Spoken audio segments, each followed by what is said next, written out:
Prepačte, ešte jedna otázka.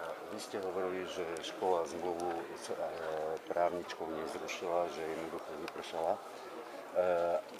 Ale na druhej strane, prečo, keď sa tie právne služby osvedčili, ste nepodpísali alebo s ňou novú zmluvu, alebo nevypísali nové výberové konanie na externé právne služby? Takto právne služby, ktoré škola zabezpečovala prostredníctvom verejného obstarávania, boli stále výsledkom určitého auditu, určitej analýzy a potrieb školy, ktoré sme definovali.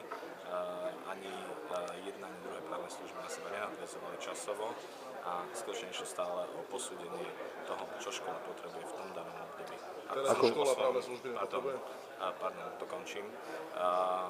Čo sa týka, čo sa týka tých dvoch zmluvných období na seba časovo nenadväzovali a vychádzali z vnútorného auditu a z potrieb školy.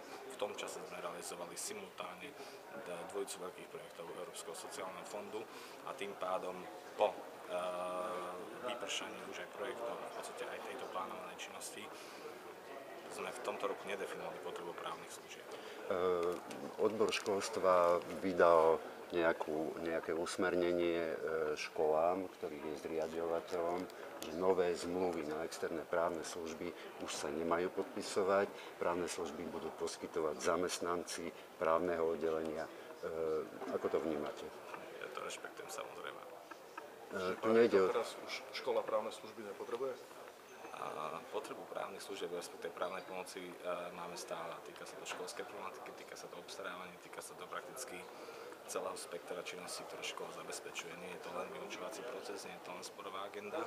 Takže ja samozrejme rešpektujem uznesenie zastupiteľstva z minulého roka a tým pádom nemáme dôvod v tejto chvíli čokoľvek narúšať alebo jednoducho porúšať teda. Vy ste vedeli, že právnička, s ktorou máte podpísanú zmluvu, bola konateľkou spolu s príbuzným vedúceho odboru školstva? Pokiaľ to nebolo v médiách nejako zmienené, nemal som tu ani potuchy.